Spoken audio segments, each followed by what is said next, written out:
Right then, everyone, welcome back to the channel. Hope everyone's doing okay.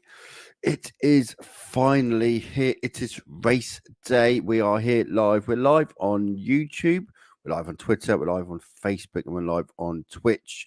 You can leave your comments throughout the video at any time. We are going to be going live to Bahrain in just a moment. At the moment, they're going through the pre-race rituals, if you like, the national anthem of Bahrain, etc. It's just been made. Obviously, watching the grid walk, if you're watching the coverage on TV, and so we'll flip over to the live Formula One coverage in just a moment. We are 10 minutes now from race off, from lights out, from the first race of 2023. And so, just to give you a quick reminder of where we are going in terms of the grid layout. Let's just bring it up here. So, front row lockout for Verstappen, followed by Perez. Leclerc had a chance there, we feel, in Q3 yesterday. However, he didn't go back out for a second run, which was a little bit disappointing because it was very neck and neck between him and between Leclerc and Verstappen at that time. So, as a result, it is a front row lockout for Red Bull. Ferrari lock out the second row with Leclerc followed by Sainz, and then rows 3 and 4 are mixed between Aston Martin and the Mercedes, with Alonso, Russell on row 3, Hamilton, Stroll on row 4. Ocon in that Alpine struggled throughout winter testing, didn't at least show a lot of its pace. Does qualify for top 10, gets into 9th place, and then 10th place by Hulkenberg in the Haas makeup the 5th row, and the final 10, the final points position. Norris in the McLaren, a disappointing McLaren, but managed to get himself into level. Was only very fractionally outside of getting to Q3 would have been, and just shows how remarkable actually Norris is as a driver. To get that McLaren within a fraction of Q3 when it's one of the slowest cars on the grid is mind-boggling, really. He's joined by Bottas in 12th place on row 6.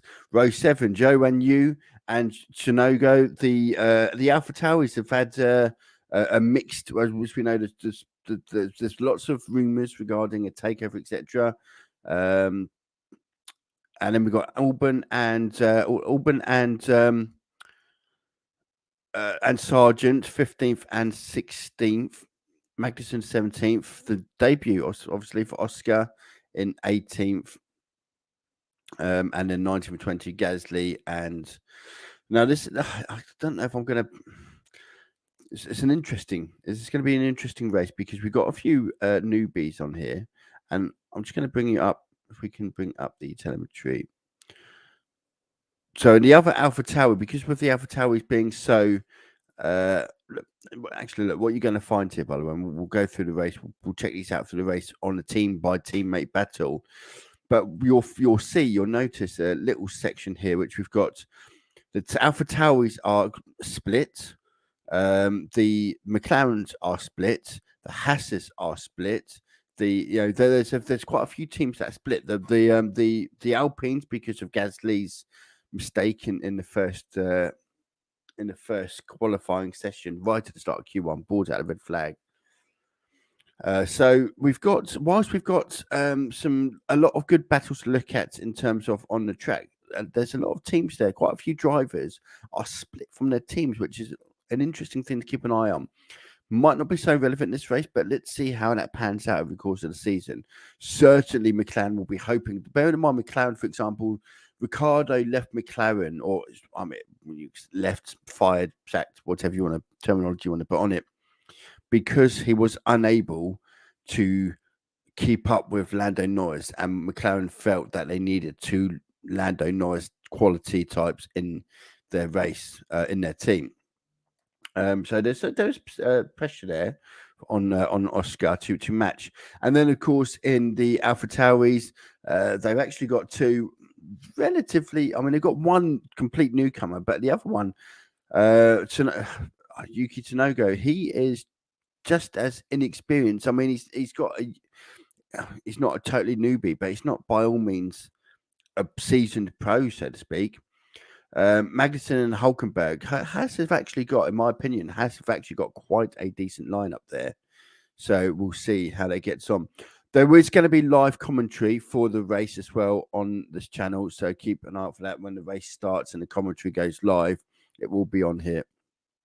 And I'll be disappearing because I've got the Sky Sports coverage, which I'll be watching. I'll flick back on to talk about anything that might happen during the race, or anything, if anything major happens during the race. But we have got the live telemetry, we've got the live commentary coming up, and we've got, as you can see, we've got the live timing gaps as well, etc. Now, if you are watching on the telly, if you're watching on Sky, if you're watching on wherever it is in the world you're watching, or if you're watching on any sort of TV, this Formula One tracker is about as quick or as close to live as you can get. TV coverage tends to be delayed by a few seconds. So you might see something happen on the timings before it happens on the telly or on your TV or on the coverage, whatever TV coverage it is you're watching. So just to bear that in mind. So just again, yep, we've got, as I say, we'll quickly go through the lineup again, the top 10. Front row lockout with the Red Bulls, Verstappen and Perez. Leclerc and Sainz lockout row 2. Alonso and Russell make up row 3. Hamilton, Stroll in row 4. Ocon and Hulkenberg, surprisingly, in row 5. That is your top 10 lockouts. Top 10 get points for top 10, obviously, and a point for the fastest lap as long as you finish inside the top 10. So if you finish outside the top 10 and set the fastest lap, you don't get an extra point. If such a scenario happens where someone gets the fastest lap and they don't finish in the top 10, then no one gets the fastest lap point. But there is a point available there if need be. Now, in terms of strategy, I'm expecting Verstappen to shoot off into the distance and Leclerc probably to be held up by Perez, because that is almost certainly what I would be doing if I was Christian Horner right now and saying, Perez, whatever you do, Leclerc doesn't get past in the first lap. For Leclerc, for Ferrari, it's going to be the opposite. They're going to be saying, Leclerc, you've got to get past Perez. If you don't get past Perez, by the time you get an opportunity to get past him, if you get an opportunity to get past him, Verstappen could be several seconds down the road. So it's absolutely important Leclerc gets a good start. And of course, if Leclerc can get past Perez, then it brings in different strategies in terms of pit stops and so on and so forth. But if Perez stays out in front of Leclerc and Sainz and everyone else, then Red Bull have got all the choices in terms of strategies and so on. It's then the pressure then gets shifted across. So we'll see how they get on. We're just waiting for the live commentary to come on. In fact, we may have it. Let me just double check this. Verstappen versus right, we have got Leclerc. live commentary there now. Repass, so I'm going repass again. Got us off to a thrilling start. We've got 2 minutes to race. And if we take you back even further, I'm going to leave it to the commentary. Phenomenal Grand Prix. I'll be back if there's anything major had the that tyres. happens. Hamilton had the racecraft. Another thrilling wheel-to-wheel battle. Looking on the coverage now. And Lando Norris showed us that it is possible. Wait another minute, because I haven't started the formation lap yet. Let's wait till I start the formation lap, and then I'll go to the commentary as soon as that's done.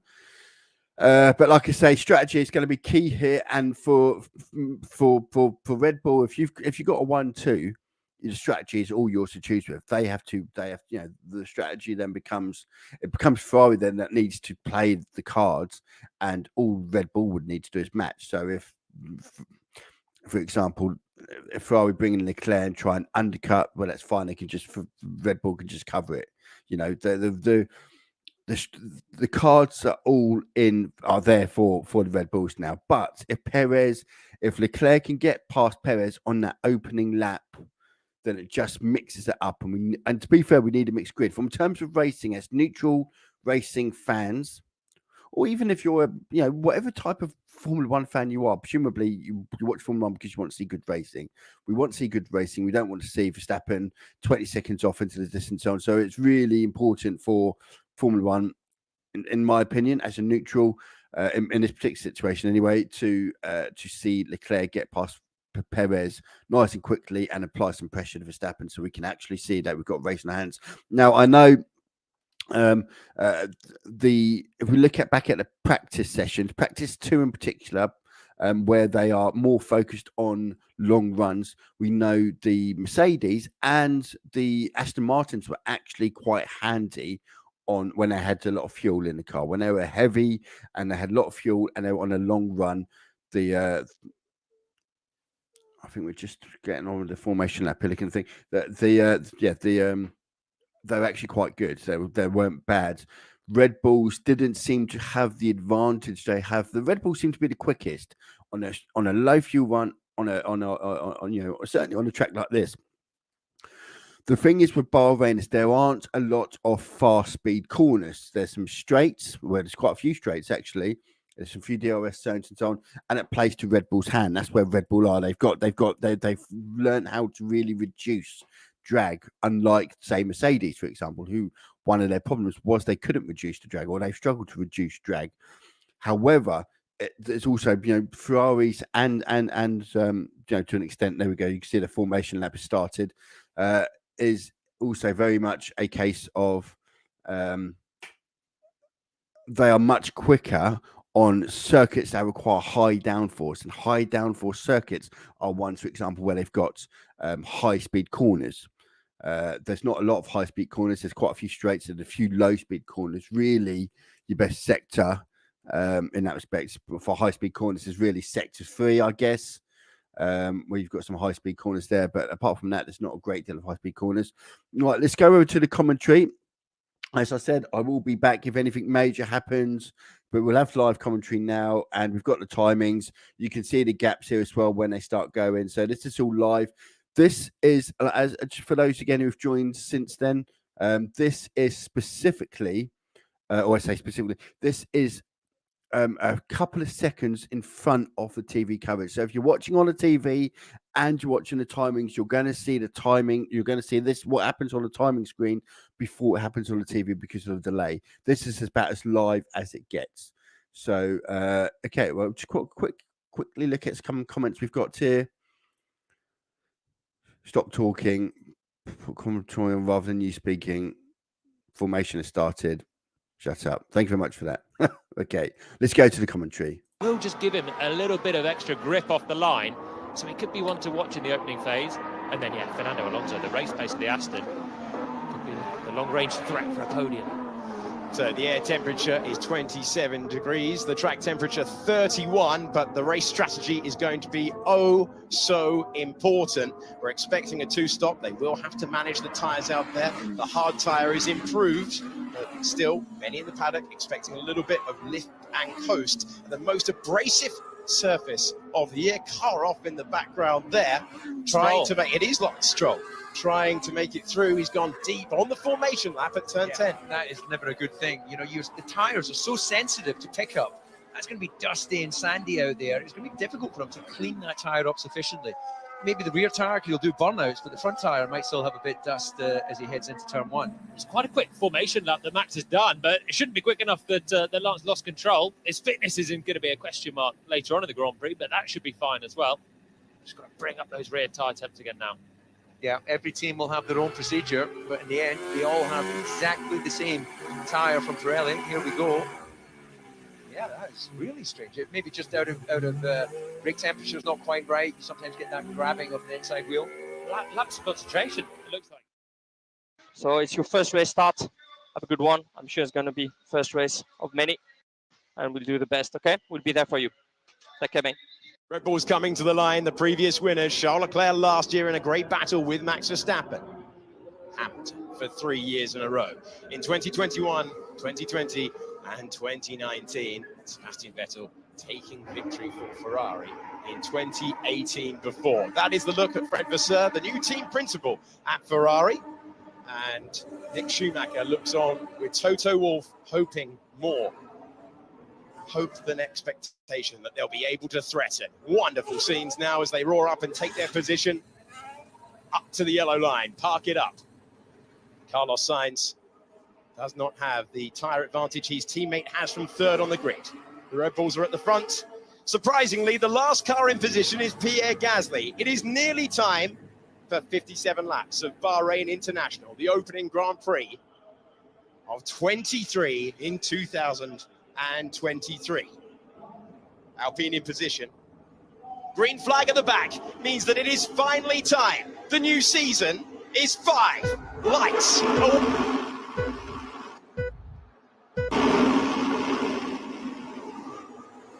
And Formula One in 2023 is go. Poor getaway for Sergio Perez. Great launch off the line from Charles Leclerc, and they're very nearly making contact into turn number 1. Verstappen leads. Leclerc is up to second place. Sainz is going to battle with Sergio Perez. Perez did not get a good launch off the line as they all battled through the opening corners. It's Verstappen, then it's Leclerc. Down a place goes Sergio Perez. They're fighting in the background now. The soft tyre worked. That's an ambitious move to the inside. That's a way through. Lewis Hamilton getting past. Contact between the Astons.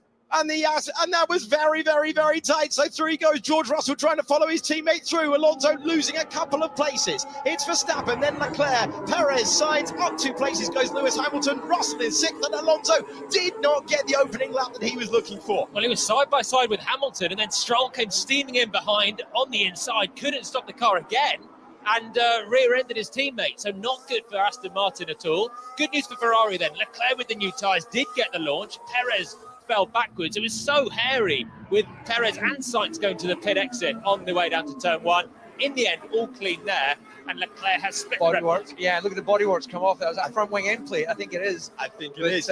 What I've got to say, I'm super impressed with the opening couple of corners, though. The cars were so close together. Perez, how there wasn't contact with the Ferraris as they ran down to the braking zone. And then, that could have been the absolute nightmare scenario with Lance Stroll clipping the back of Fernando Alonso. Right, dramatic opening meters of the Formula One season, but Max Verstappen exactly where he wanted to be.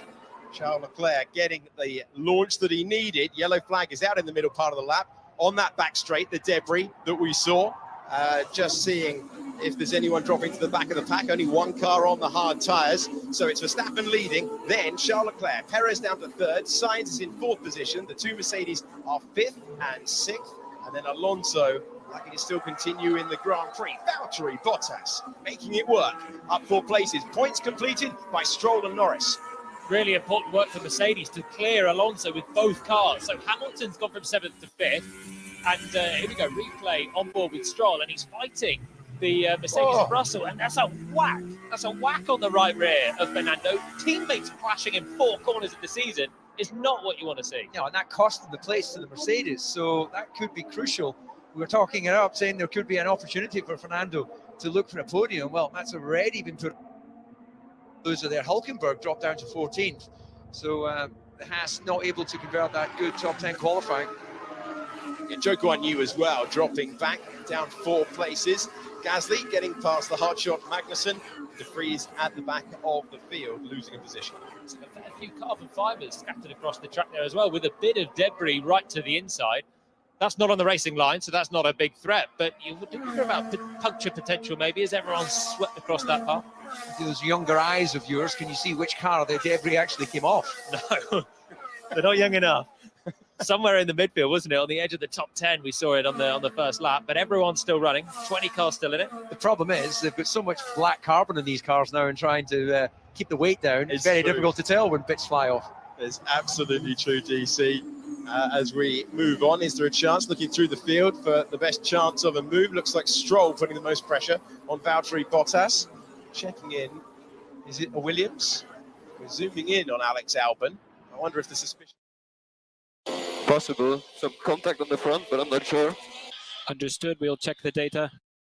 I'm be very concerned for Fernando Alonso's car after that hit. That was a big hit into the right rear. If he's not picked up some floor damage from that, I'd be surprised. It would affect him a decent amount of downforce. Yeah, you can see the fast starting Stroll actually there. The 2 Mercedes were a bit slow getting away. Hamilton took advantage of getting past his teammate. And then actually, look how wide Fernando was down at turn 1. Almost like he was making sure I'm not going to have contact there. I'm leaving plenty of space. And then put it in perspective, look how far back Lance Stroll is, battling with the Mercedes, and he's going to hit the back of his teammate. That's why you called it, and I was looking further up the road, DC. That is miles in. He must have been heart in mouth as he was herring towards the apex of turn 4 then. Here we go with Sergio Perez. Now, this was a great start, and Sainz is on his right-hand side there. Carlos did a really good job to not get involved in a collision there, or not create a collision. He backed right out of it in the pit exit. I think that was actually brilliant. We've got track slippery out of turn 10. They'll be on the left-hand side. Stay right. Again, seeing that contact. I've been hit in turn 4. Yeah, but I mean, they cannot do that. Yeah, copy. We are reviewing. They can't, or we can't. Yeah, he doesn't know it was his teammate. I wonder if Stroll has a brake problem, though, after the way that he went off on the formation. That's the only thing, the way that he's not been able to stop it. Well, he's got a broken toe. Is it the left foot or the right foot? Left foot braking in these things. It hasn't affected That's thus far. Haas. Yeah, it's a Haas front wing end plate. It was Hulkenberg's front wing end plate. Verstappen with a 2.8 second lead out front. Perez still unable to make a dent. There has been a move through the field, though. We did see, I think it was Lando Norris lose a place to Esteban Ocon. 2 places this lap. Albon's gone through as well past Norris, was in the top 10, and now he's slipped down. Stroll's going okay now, so I don't think there can be an enduring problem with the brakes. Just a bit of sloppiness, maybe. Yeah, it might take quite a while to get his heart out of his mouth, though. Of all the things you do not want to do in the opening meters of your Formula One career as teammate to Fernando Alonso, worst case scenario. Poor old Lance Stroll is having a rather dramatic start to his season. Not one that he wanted. No, imagine if he had taken them both out and he was called to the German's office. Sorry, Dad. Yeah, big apology would have been coming their way. Interesting that Alonso is just holding back. He's not all over the back of George Russell. George Russell is closer to his teammate. Mercedes are hoping that their race pace gives them more of a chance than they had in qualifying. Verstappen, Leclerc, Perez, Sainz. Oh, lock up there for Charles Leclerc into turn 1. Does that give an opportunity to Sergio Perez? There's a late lunge from Lance Stroll to the inside of Valtteri Bottas. And how close is the Mexican driver trying to take back the position that he lost in the opening meters? How does the car feel, Nico? Yeah, pace is high. Sliding more than I would like. Yeah, copy that. We're looking at a few things. Just try and get into a rhythm, and we'll try and help you. Driving to the tire temperatures, especially with the car heavy with fuel. And Julian's more recently in the cockpit than I, but the drivers have the information to monitor the actual surface temperature of the tire, and that basically dictates their speed. And if you be a bit more aggressive, you see Verstappen's using his underlying pace, you can then mean he can't go as far into the race. I think Perez is sniffing a chance, though, now, because Leclerc, having that lock-up, you can see that he's pressing on, even with those new tyres that he started with. Here's the lock-up again. Hits the brakes. It's just later on in the braking zone. So the speed's come off a little bit, just starting to move towards the apex. And this is. Do you think that's because of the sort of lift and coast they'll be doing at this stage? Does that make it more difficult for the driver to, qualifying, you just nail the latest braking? When you're doing this lift and coast, it puts you in a different sort of dynamic. I mean, it could be, but he's an experienced guy at the front end. I think he's just now feeling the heat in an inferior car. We know the Red Bull's quick. Verstappen is now 4 seconds away. And Perez, who qualified right with Max yesterday, wants to get himself in second. He's got DRS in. So this is going to be telling. There's a little bit of debris wrapped around an antenna at the front of Perez's car. Is that a pitot tube? Because if that's a pitot tube, that tells you the airspeed and direction. So that takes away one of the sensors the engineers can use in the garage. I think it's a pitot tube, isn't it? It's a tear-off that's stuck around there. Yeah. A bit of tape. Absolutely. Helicopter tape but yeah, when you have that block, then that's one of the valuable ways of actually working out the car speed versus the wind speed. Russell's really close behind Hamilton as well, and has been since lap 1. And in close proximity further back, we're looking at the battle for 12th position.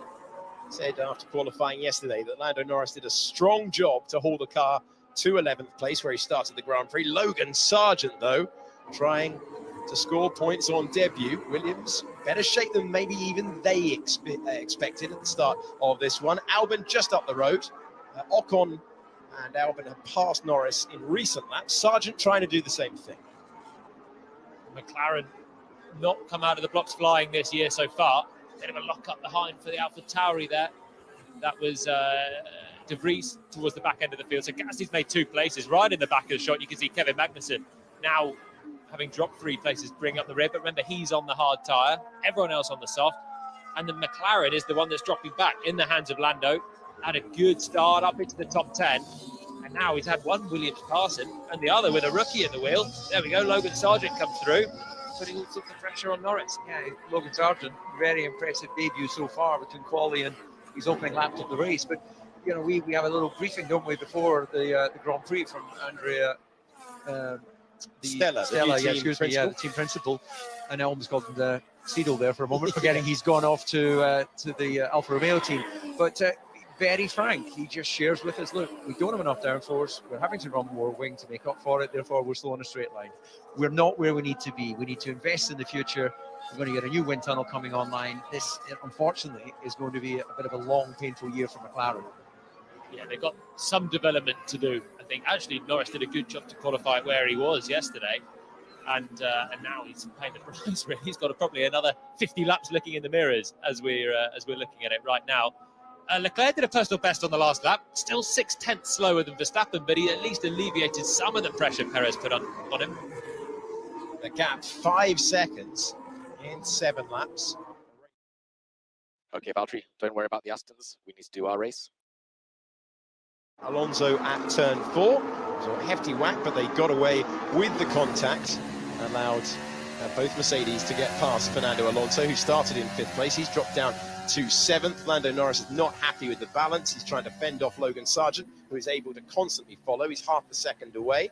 And Kevin Magnussen plumb last on the hard tyre.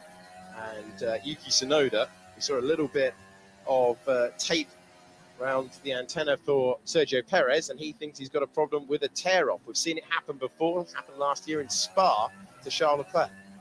George Russell is in much better shape right now than Hamilton. That isn't just Hamilton trying to eke the life out of those tyres. He was a little bit wide as he went on to the back straight there.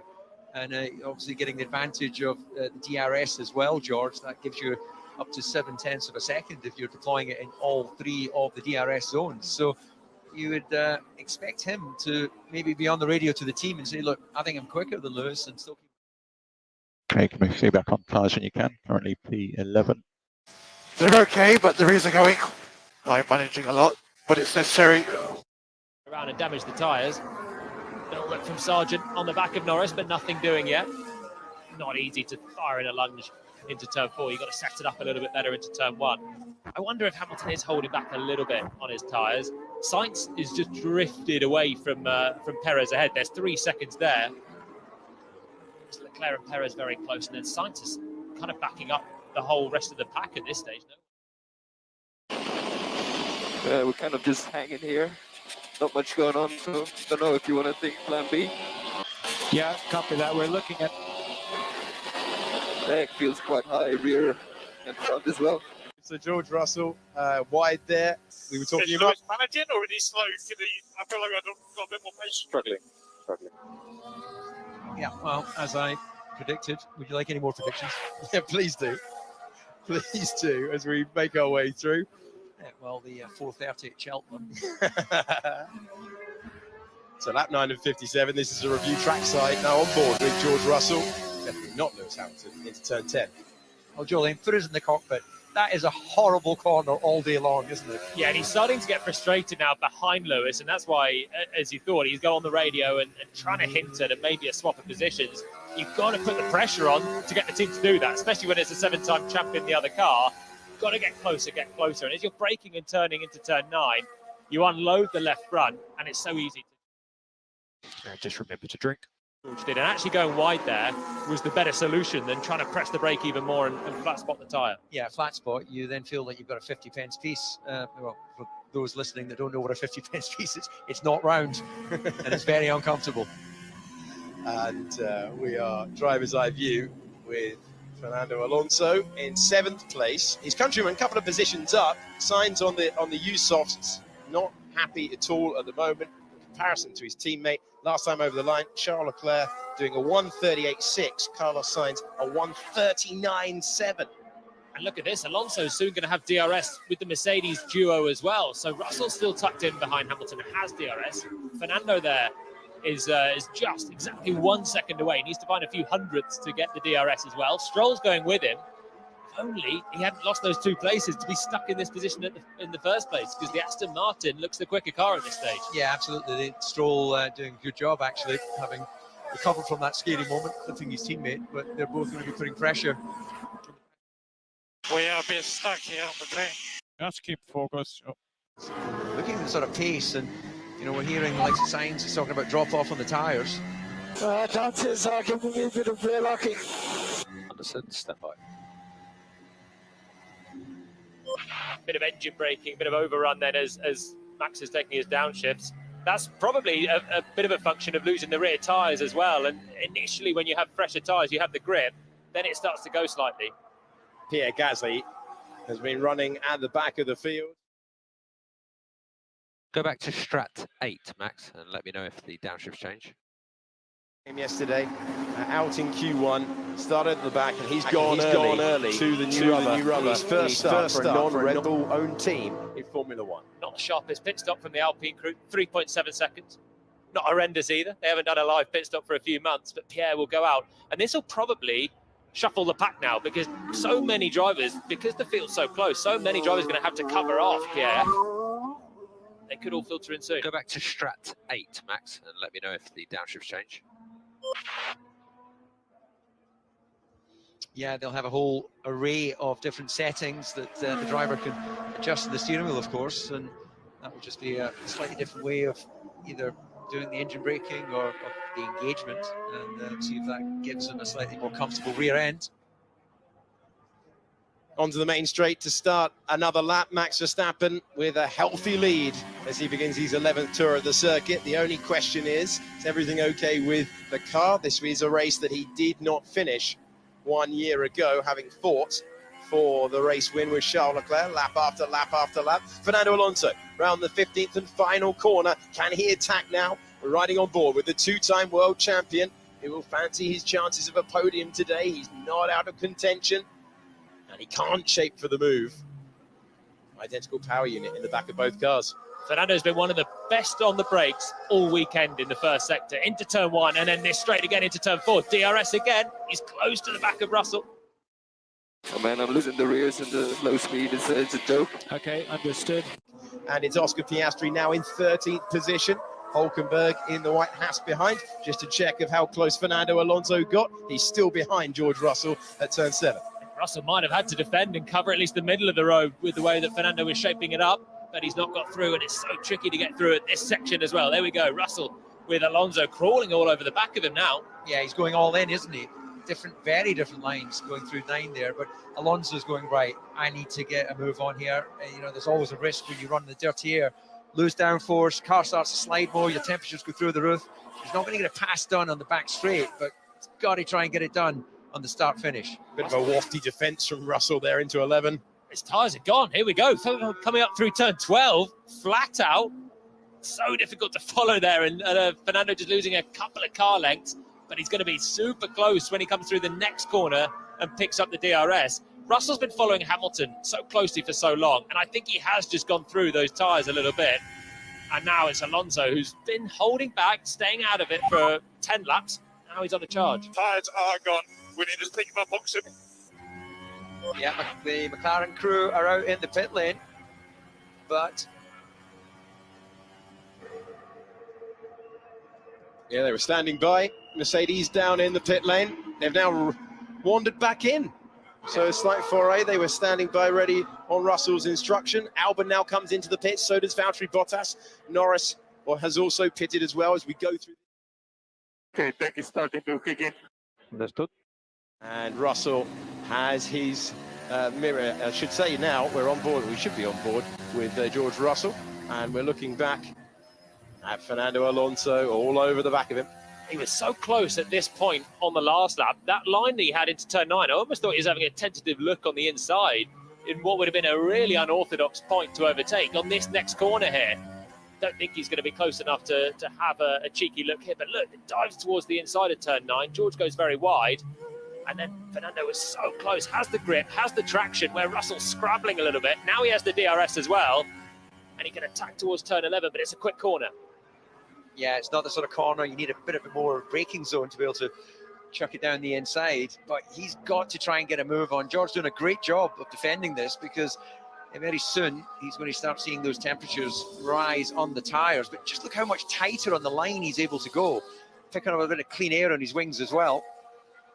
Esteban Ocon is under investigation for being in the wrong position at the start of the Grand Prix. Could be over the yellow mark, could be many different things. Hamilton's coming into the pits. Alonso's going to have a brilliant run. The fact that's being looked at suggests a penalty is incoming for Ocon. Big opportunity now for Fernando Alonso, and George Russell knows it. He goes defensive to turn number 1, parks it up, and Alonso will get another dose of DRS. He takes a different line, soaring left, soaring right. They're climbing the hill now, and Alonso knows he's got to get the move done. Russell's run out of tyres. Aston Martin versus Mercedes, and through goes Fernando Alonso to take 5th place. Meanwhile, does he? Wait for it. Oh, he gives him room, and it's going to be tight as they go through. They're side by side. Who blinks first here? And it's Alonso who manages to keep hold of the position he won a couple of corners ago. Beautiful. I didn't think George Russell was going to fight it that hard, but he kept it in there on the Mercedes with shot tyres. And I'm sure Fernando would have enjoyed that overtake. Always enjoys a fierce battle. And Hamilton has pitted then. He's the first of the drivers at the front to pit. Look already at Stroll now, staring at the back of Russell's Mercedes. So Alonso now has 6 seconds to the back of Sainz, and Hamilton is surely set for a 2-stopper. This is what it looked like. Driver eye view to turn 1. The beginnings of getting Russell off the line. The beginnings of Fernando Alonso taking 5th place. He loves a switchback, Fernando. Every time I ever raced him, you think you've got the inside covered, and you check your mirrors on the exit, and there he is. You think, how have you stopped it, rotated the car that well, and punched out of it? That's exactly. Fernando, how are the tyres feeling now? How are the tyres? Yeah, they feel okay. I think we should keep going. Charles Leclerc from 2nd place in the Grand Prix. Had that lock up before. Sainz in. They're double stacking. Ferrari with the new strategist in place and going for the double stack. How's your operations, Ferrari? A few dodgy ones last year, dodgy pit stops, but that was really good for both drivers. It was, and just managed to get out before the Mercedes came into play there. Otherwise, that would have meant they would have to hold the Ferrari. Slow stop. Slow stop for George Russell as he makes his first stop in the Grand Prix. Copy. Keep trying to downshift. We think it's the steering wheel. So Oscar will box this lap and swap the steering wheel. We'll box this lap. That's Bottas getting past Magnussen in the foreground. That's George Russell rejoining the racetrack. There's damage to Ocon's car there. You can see the M plate is making a bid for freedom. He's being investigated by race control as well. Could be an incoming 5-second penalty for the Frenchman. Yeah, I don't know who Ocon's been battling with for that one. I did see out of the commentary box window, when all the cars were lining up, all the drivers on the inside were in the wrong slot. They were all too far back, and then they inched forward right at the end. When the green flag waved at the back, Gasly wasn't in the right spot. He was still moving forward. And I wonder if Ocon was the driver that instigated that, pulling up short into his spot. This is Oscar Piastri in the pits for McLaren. Hearing that Ocon was too far to the right-hand side of his slot. Here is the race leader, as Piastri's Grand Prix debut might be limited. When I get very close in braking, the front just is like it has uplift. Red Bull, that looked a quick stop as well. He's having a lonely Grand Prix of it at the moment. His teammate hasn't stopped. Sergio Perez leads once again at Bahrain International. And you can see that Verstappen is out comfortably before the Aston Martins appear. Fernando Alonso into the pits. Leclerc's stop was defensive. Leclerc stopping from 2nd place. He was covering off the undercut from Perez, who was right with him. So Ferrari dived in. They're still looking at 2nd place in this Grand Prix. Ocon has been given a 5-second.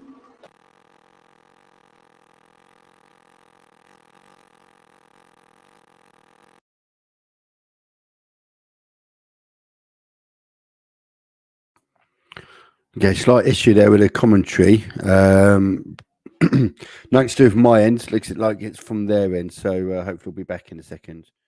If not, I'll just do a page refresh, but give us a minute.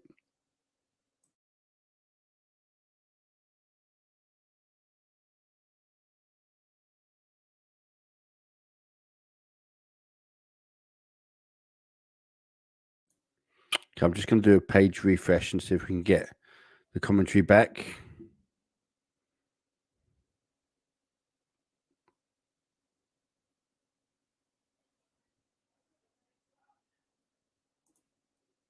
When I get very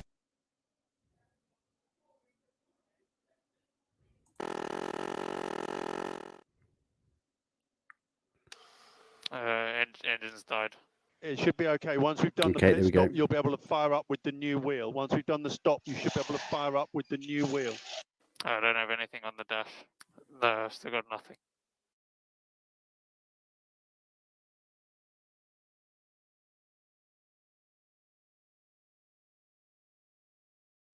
Not good for the McLaren, which is just retired.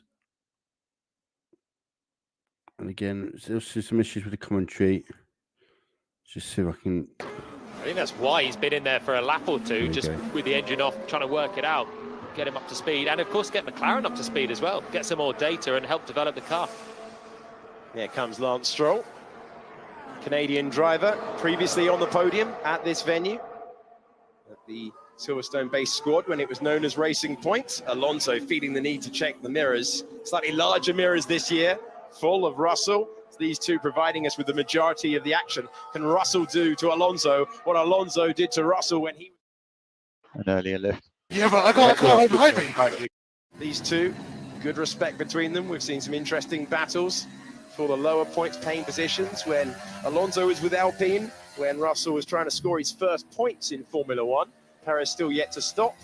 Few out there now on the soft tyre. The Williams pair and Perez as the penalty served, I would imagine, for Ocon. That's Bottas ahead of both of them, by the way.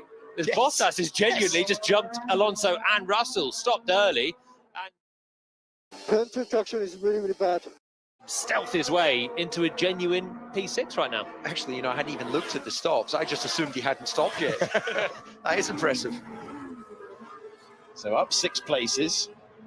A strong result here last year for Valtteri Bottas. It is a circuit where he's taken 2 pole positions in the past.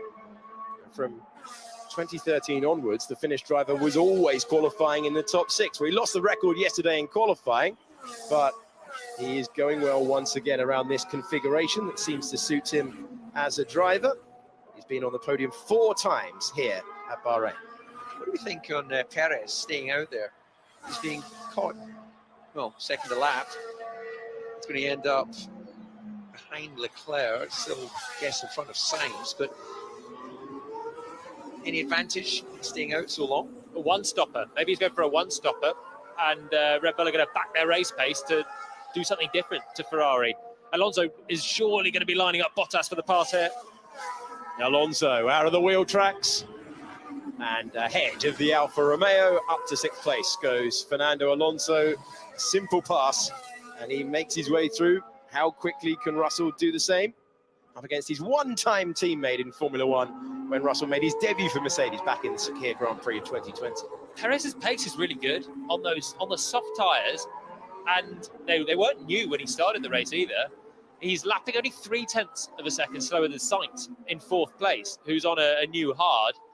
He's going to be pitting in this lap then, but his pace has actually been decent, so he's lost a bit to Leclerc, but not much to the others. Another set of softs going on as well, so quite a interesting strategy to expect him to go for hard at the end of the Grand Prix. Going racy in the middle stint, that's what we like to see.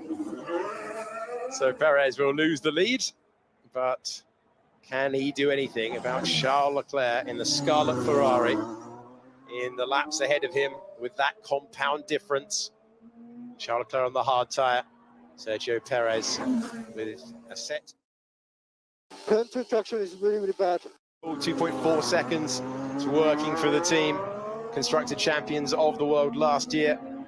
And it's working for them at the moment. We saw Alonso get past Bottas last time around. That's the task ahead of George Russell. Fantastic sight of the sparks out of the back as we go down to turn 1, and Russell will line him up, try and do what Alonso did, up the hill to 4. These two aren't best buds, are they? Bottas used to be in this car, and they had a bit of an infamous moment at Imola. This should be fairly straightforward on the outside, but Bottas is fighting it all the way. And around the outside goes George Russell. He backed the grip, and he backed the fact that his old teammate was going to make the corner. We've had one McLaren retire from the Grand Prix already. Lando Norris is into the pits there. It was a very slow stop. I thought they were retiring that car as well. It was a second stop, so there must have been a problem for Norris. He must have come in, have a quick troubleshoot or something. They have sent him back out, but McLaren's day goes from bad to worse. Yeah, 2 stops in 18 laps. That is not good news. McLaren struggling at the start of the season. Formula One's second most successful team all time in terms of wins. And he thought that the cost cap era of Formula One would suit a team like McLaren, but a huge regulation change. Last year, they did not read the rule book in the way that some others did. The frustration, I think, for the likes, it's one thing to get caught out by a rules revelation, and another thing entirely to not be able to make the upgrade when you know what the fastest car looks like. And for a while now, that's been the Red Bull. How impressed are we with Williams right now? Hold on, let's just make a point very quickly. Sorry, Jordan, let's make a point very quickly about Max Verstappen, because Max Verstappen is on the soft tyre. So the information on our screens is he's on the hard. Yeah, so both Red Bulls are on the same plan then, using the set of softs. And Perez's first stint was actually pretty good, so you can see why they might go for the quicker tyre rather than need to go. They are too fast on the straights, I really can't give up. Copy, don't worry. Talking about the air pressure there on the for the pneumatic system there for Norris. Off he goes, but either way, there's McLaren's day fairly well over unless there's a safety car to bring them back in. I'm really impressed with Williams. 10th for Albon. Everyone has made one stop. Norris and Ocon 2. Ocon's also taken a penalty. And Albon's 10th. Sargent's 13th. Running. So we have an issue. We're going to have to stop again next time round. When do we have to stop? Next lap? Yeah, this time. Oh, man. You may as well put me on the soft. 45, he calls it the 45 out there. And start of the weekend, Alex Albon is very honest. He expected to be towards the back. He did not expect to be able to fight for points. How are the downshifts at the moment? The rear locking? Yeah, manageable. No, I mean, they're still not good, but...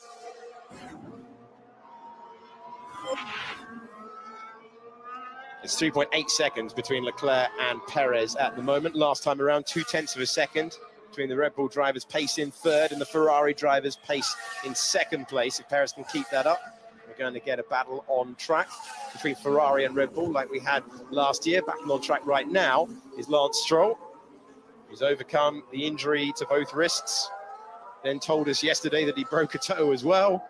We'll see if there's any more updates. But Lance Stroll persevering.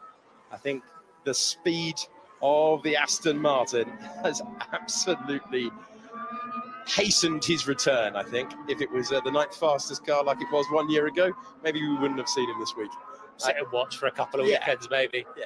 He's eager to be in there. He's doing a good job through the first 20 laps. Still, he's got Fernando Alonso, George Russell in sight as well, having cleared Bottas there. If you are an Esteban Ocon fan, maybe time to go and have a walk, because he's not served his time penalty correctly. There may be a slight issue being managed by Max Verstappen at the moment. Keep an eye on the times. It was closer to 11 seconds. It's now down to 10.4, 10.5. If that drops under 10 seconds, maybe there might be some concerns, but we'll keep an eye on the timings. Being knocked out in Q1, then had a lap time deleted for track limits as well. The team was so punchy with their expectations. It's not gone to plan thus far. Perez with another strong lap. Sorry, DC. No, actually, you pointed out something much more. No, go on. What was it? I was going to ask of the origins of plum laps. What is it about plums? There we are. That's the first one of the questions that they're impossible to answer. Lando, car ahead is Ocon. He served a penalty. Might have to have another one. Let's have some fun with him. Well, that's Will Joseph, and you might recognise the voice of when he was telling Lando Norris what he had to do in a season opener a couple of years ago, when he had to set the fastest lap of the race at the end to get his maiden podium. Hamilton had a time penalty that day. Today, Will Joseph is telling his highly rated young driver in the cockpit, starting his 5th season in Formula One, to just try and have some fun with Esteban Ocon. And this is the reason that he got the time penalty that we believe he has incorrectly served. There you go. It's not the smoothest of gear selections, was it? Doesn't look miles out of the box was from for being that. out of position in the grid box at the start of the race. Yeah, didn't look out of place at all, really. Yeah, he was marginally to the right-hand side. Too but far forward. But it's always traction. It's always the traction is like really bad everywhere. This penalty, as he came in, there was some mechanics going straight to work undoing the bolts on the nose there. So that's why they didn't get the memo not to touch the car for 5 seconds, and that's a little bit of a miscommunication then at Alpine. Leclerc with another lockup. Perez is coming. He's collecting them. Sergio Perez, fastest lap after fastest lap. Red Bull looking to start the season with a 1-2. That was the expectation of many in the paddock before this Grand Prix started. The question at the start of the day was, what race pace would we get from Lewis Hamilton, George Russell, Fernando Alonso? Stroll obviously nursing the injury, so we weren't expecting him to be in the fight. But Ferrari look like they've got the second fastest car with the Monegasque driver, but he is going to come under big pressure for P2 in the remaining laps. There is a tyre offset between the Red Bulls and the Ferraris at the moment. And also a reminder for you, you can see the positions on your screen at the moment, but not the gap. Nico has significant car damage, that's why he's in so much trouble. You can see on screen.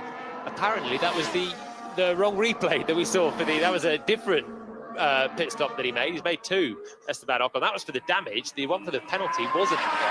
So it's not a miscommunication. And Alpine don't know why they didn't serve it. They thought they served it okay.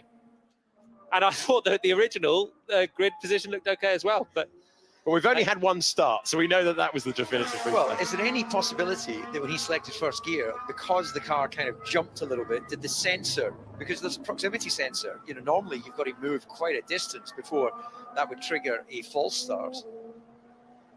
yeah, I can't believe that feels harsh. It was way before. It's just a bite point find that he was trying to do to get ready for the launch. And he had first gear, did have a mini jump.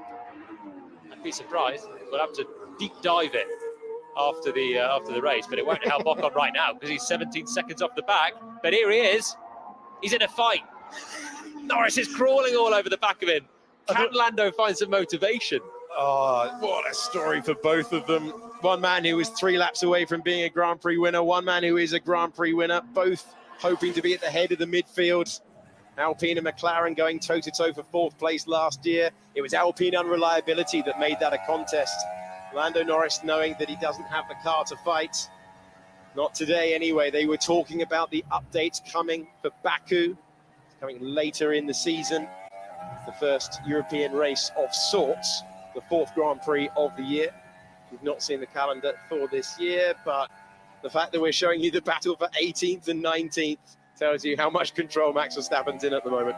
The two teams that fought each other so hard for 4th in the Constructors last season fought hard for Piastri's signature as well. Norris might have a chance here on the soft tyres. Is Lando going to get something from his day? A story of woe between the pair of them, but they're putting on a show for 18th place. Climbing the hill again. Hard tyres for Ocon, soft tyres for... Both of these guys, podium finishers, fighting over literal scraps here at the back end of a Formula One Grand Prix. And through goes Lando Norris. He manages to make the pass. Battle of the bright coloured cars, isn't it? It really is. It's a fight for fun as well. It was. As it stands, 18th place. They both need a safety car to have any chance of a point in this one. But better to have a fight in an overtake than just a long, boring race simulation on your own. Here we go. Here's a fight. This is a real fight. It was 3.8 seconds at one point, and that tyre compound offset. I'm still not close enough. Good job. Venue, but not this layout of circuit. He's maiden one in 2020. The only man in Formula One history to be last on the first lap and first at the last. And information degradation on hard is lower than expected. Well, that's a reassuring thing for a driver to hear. Lower than expected, because your worst case scenario is you've got low expectations and it's even worse. Oh dear, it is all about Charles Leclerc trying to rescue something for Ferrari. We saw another cutaway there of Fred Vasseur as his driver's eye view. This is a fantastic camera angle of the drive, just trying to be kind to his tyres. We're on board. He's doing a great job because he's half a second a lap quicker than Sainz, who has just drifted away from the top three fight in this Grand Prix so far. 25 laps in, and Sainz is 25 seconds off the race lead. He's 12 seconds off his teammate, and here is his teammate with Perez. Is he going to open the flap of the DRS? Yes, he is. Yeah, this just adds to the advantage. He's got the car advantage, the tyre advantage, and now he's got a car that will be a lot quicker in the straight line. Past the curb cam, up the hill, Esteban Ocon's getting another penalty for serving that time pace up to 10 seconds. Getting ridiculous for Esteban Ocon. Not his day. Could it be Red Bull's day? They've got a 1-3 at the moment. They've got Sergio Perez darting all over the back. So we are happy with your management now. Happy, this is good. Yeah, they have more deck, so let's think how to use it. Let's get closer, let's see what they do. Ferrari holds together and he doesn't get involved in an incident. This is the fight. Perez has his best opportunity to pass Leclerc right now. Soft tyres against the hard. So we are happy with your management now. Happy, this is good. Yeah, they have more deck, so let's think how to use it. Let's get closer, let's see what they do. Yeah, he's a strategist within the car. He wants to put a bit of pressure on the back of the Mercedes. Funny thing is, that's Hamilton, and he's pretty good at handling pressure, but I reckon Hamilton is one of the big reasons Alonso's still motivated in Formula One. He's angry that he's got 7 titles and he's only got 2.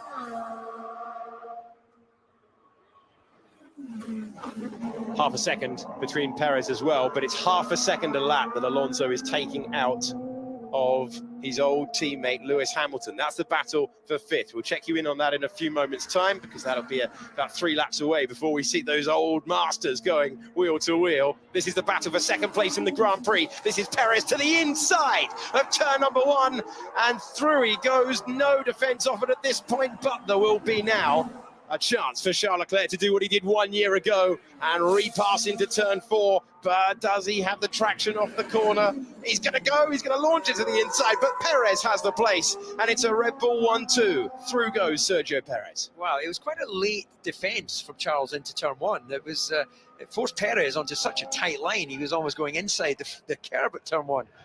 It was a little bit reactive, wasn't it, from him there? Just suddenly saw that Perez was going to go for it.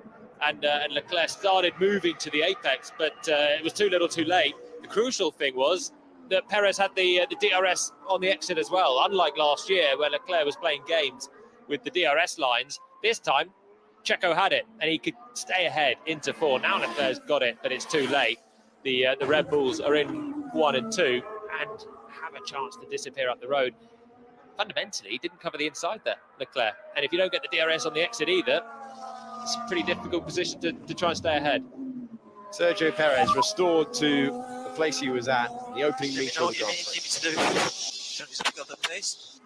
We're happy with the time management. We'll stick with the time management. Yeah, as we said right at the beginning, this is all about driving to tyre temperature. These guys are all in a battle for 4. Sainz is not too far up the road of Hamilton. He must have just been out of shot there, because he's within 4 seconds of Hamilton. Then you've got Alonso, and Russell's just drifted 5 seconds back from Fernando as well. There he is with Stroll for company. So the Aston Martin looks the better car than the Mercedes. The second Ferrari's not far ahead either. These 3 really evenly matched, and maybe in reverse pace order at the moment. Hamilton wants a piece of Sainz, but he's got Alonso charging after him. So you've had some of the best deck of the field. So we're happy to pick up the pace now and drop with this manager. And we are going plan A -3. Plan A -3. So I think plan B could be. Wait a second. Yeah, I think plan B could be a solution also. Think about it. He didn't feel too bad. Understood. He wasn't he? A little bit cocky at the wheel. We've got better deck than them. Now he's got to prove it, because it seems Hamilton's been holding back as well as Alonso in this stint. Now Lewis wants to try and up his own pace to catch the Ferrari. You can think you're doing a good job at the wheel, think you've got it easy when you up the pace, but if the car ahead ups the pace as well, you go together to go and catch the driver in 4th. Albon and Tsunoda have come in to make their stops. Yuki Tsunoda trying to make it 3-point scoring finishes in a row around this circuit as he rejoins, and his old teammate has got past him as he does so. Albon rejoining in 14th to keep you updated on all the battles throughout the field. Incident noted. Car 31 speeding in the pit lane. Make it stop for Esteban Ocon. It's a nightmare. Park it up. Actually, just remind me, did they still do fines for that? Because in my day, we used to get fined $10,000 if you were speeding in the pit lane. Pierre Gasly had a fine yesterday. Do you know how much it was? 100 quid. 100 quid. 100 euros. Hardly worth it. Esteban €100 Ocon. fine. Esteban Ocon is going to get a penalty for speeding in the pit lane. Poor Esteban. He's a lovely chap outside of the car. He'll see the funny side of it. It's a write-off. In 2 weeks' time, he gets to come back and restart his season because today has not been his day. And underline that statement time and time again. Hulkenberg had the damage to his car on the opening lap. Fantastic one-lap pace. And now down in 19th position. This is the moment that a tough day. Haas were not confident about their race pace before, but this moment made it even harder. Yeah, so that was on the opening lap, and that was Ocon. Okay, man. Hopefully the performance is back. Let's just see how we can do on this tire and maybe get this race back to us somehow. What did you see? Was it significant? Yeah, it was a good tuck. It was big. It felt significant. Not similar to the two Astons, but actually a lighter tap where they the Haas Hulkenberg picked up the damage. Once again, the slow stop there. Repressurization potentially for the driver. It's a painful day for this man, Esteban Ocon. It's a painful day for McLaren. Oh, woeful stuff. Omni penalties for Esteban Ocon. My left front is skipping up a little bit. Understood. Thank you. Interestingly, Perez has been quicker than Verstappen in this stint. They're both on the soft tyres. Perez is marching away from Leclerc now, nearly 5 seconds the gap already between the second of the Red Bulls and the first of the Ferraris. Verstappen's been slower, and now he's struggling with a bit more front left degradation. In 5th place, Sir Lewis Hamilton is picking up the pace. Alonso and him having a good battle, but it's not the half a second that we saw in the management phase of that hard tyre. It's a 10th here, it's a 10th there, as Alonso tries to scrub off about 9 more tenths and get up to the back of Hamilton. Sainz has upped his pace as well slightly, so they were all playing the similar game, trying to save the tyres. We know the degradation's high. We've just gone past half distance of the Grand Prix, and they've got one more pit stop to make. And if you shoot your tyres up too quickly, that's the way you're going to really suffer towards the end. Yeah, as the fuel burns off, of course, the car becomes lighter, less mass to accelerate, and then it becomes a little bit easier on the tyres. Ironically, the last lap of the Grand Prix is when the track's in its best condition, because you're not going to get any more Formula One rubber sort of impregnated into the tarmac. So it just starts to feel better and better as the race goes on. I can't manage, has to just off me. Team colours for the first time. Driver who started at the back of the field, now running in 14th position. And Gasly, having gained those 6 places, has made a couple of stops. 3 laps he's been on the hard tyre. This could be a fight for an eventual point for Gasly. Albon was in that position. Albon's pitted. Gasly's pitted.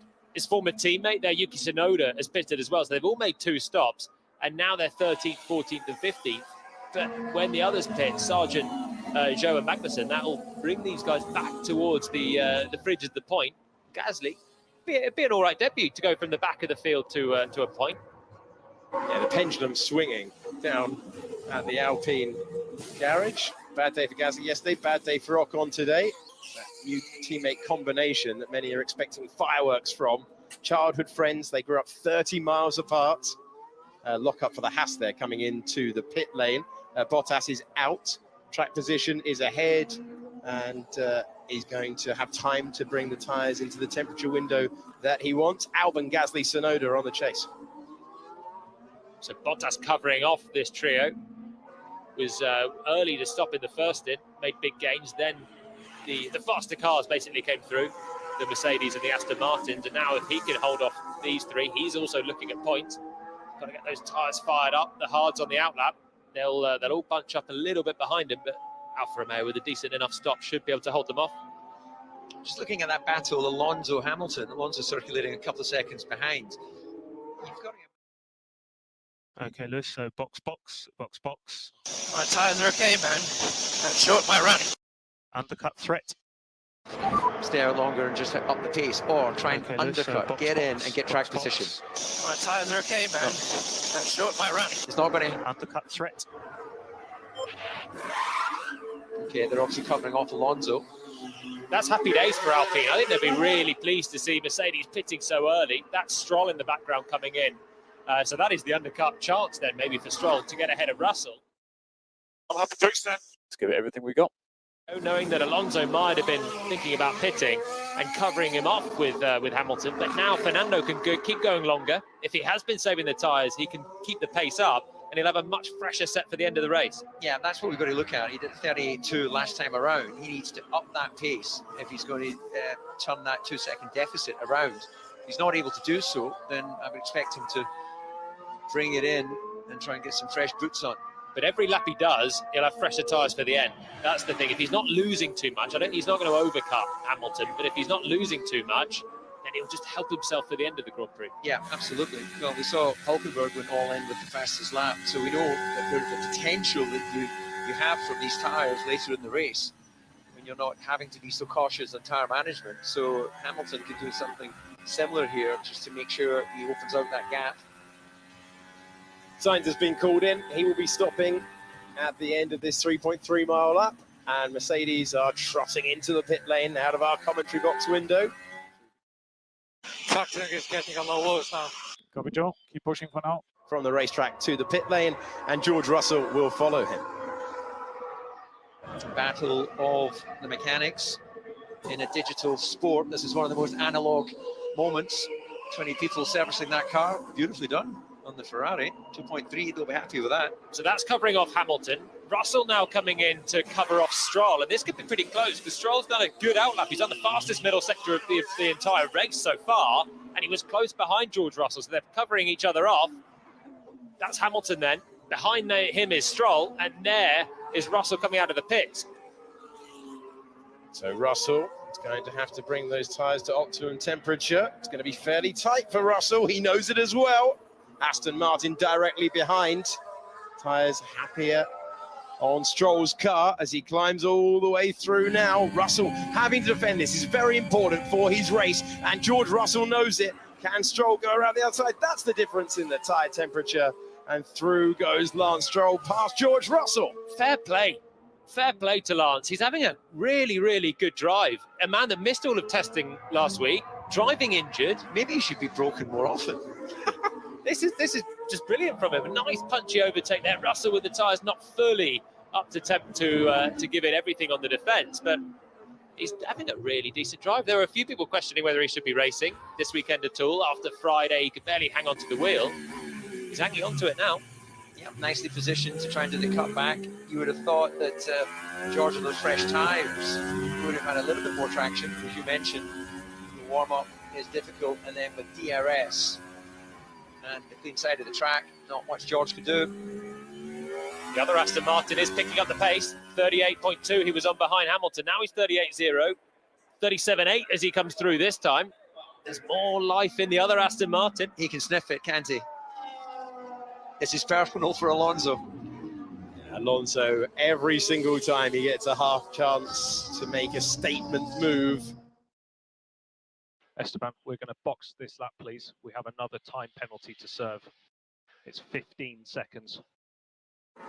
Lance Stroll, this is going to be, if he's able to see the flag and the points, one of his most satisfying days in Formula One, I'd suggest, because it looked and surely was painful on Friday when he was being helped from the car, and there was speculation he wouldn't return. He has returned. He's made his way through 33 laps of the 57. The story of the race so far was that Charles Leclerc was able to jump Sergio Perez, used his new soft tyres to great advantage in the opening meters of the Grand Prix. This lap, please. We have another time penalty to serve. It's 15 seconds. Oh my goodness, that's painful. I want to hear the response. I want to hear what Ocon's saying back to his engineer. I think just a long bleep that slowly fades out. To be Josh Peckett on the other end of that. How chilled is that Ferrari mechanic, casually bouncing the front tyre as he waits for a pit stop? An important one as well for Charles Leclerc, who gets rid of the hard tyres for a new set and back into the fast lane of the pit lane as he looks to score another podium finish at this venue. And he's looking for his third podium finish around Bahrain International. Promotes Alonso up into third then, but Fernando will have to stop again before the end. Leclerc, now surely he's just into a lonely drive towards a podium. Surely he is tentatively getting on the throttle then on his hard tyres, but under no pressure from his teammate. Sainz still ahead of Hamilton, waiting for Alonso to take another pit stop. He could chuck on maybe a set of soft tyres to go and attack later on if he can take this current set of hards far enough into the race. Alonso on softs, attacking Hamilton, attacking his compatriot as well for fourth place. It's an exciting prospect. Trailing the end of the Grand Prix as we move our way through the opening round of 23 for Formula One in 2023. It's a Red Bull 1-2. The Aston Martins nearly wiping each other out at turn 4 on the opening lap. We saw debris, a collision for Hulkenberg on the opening tour. Perez is being called in immediately to respond to that Leclerc pit stop 1 lap ago. Hard tyres are standing by for the Mexican driver. Nice clean pit box entry this year for Red Bull as the Constructors World Champions. Not having to sort of make your way around another pit crew. That's been a benefit that Mercedes have got used to over the last few years. It's that Aston coming out in the pit lane as well. So will that be for Alonso? See on the left-hand side as Perez makes his way out. And you can see, if you look to the top of your picture, the healthy advantage he has over Charles Leclerc. Perez makes his way through turn 2. Leclerc just goes past pit exit now. And Alonso in for another set of the hard tyres.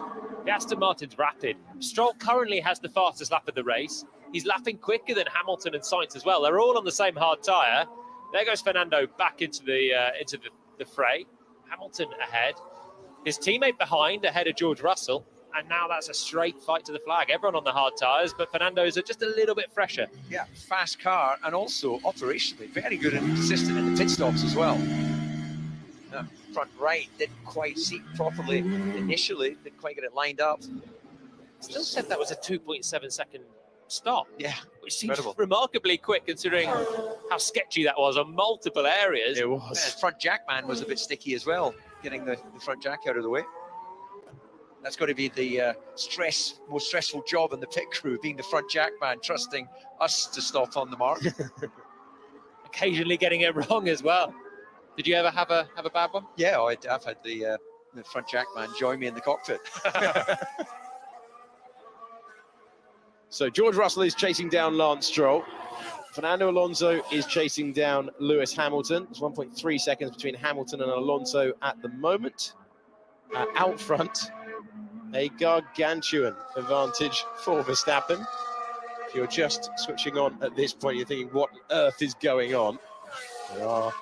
There's going to be another trip to the pits for Max Verstappen before the end of the Grand Prix. But Red Bull with the pace that many expected at the start, the current driver and constructor champions starting 2023 very, very quickly. It is worth pointing out, though, that 1 year ago, Ferrari took a 1-2 at this race. So things can change quickly in Formula One.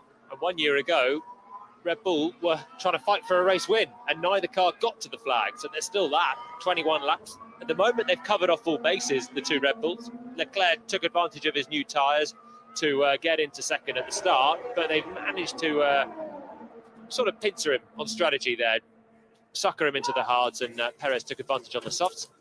Box for Verstappen. The last thing the pit crew will hope they have to do today. Just a nice clean stop, and he's got a 37-second window to get this one in and out. Here comes the race leader for the last box that needs to be ticked in what has been an imperious drive so far. The man who has never won a season-opening Grand Prix, on the marks, released back into the Grand Prix.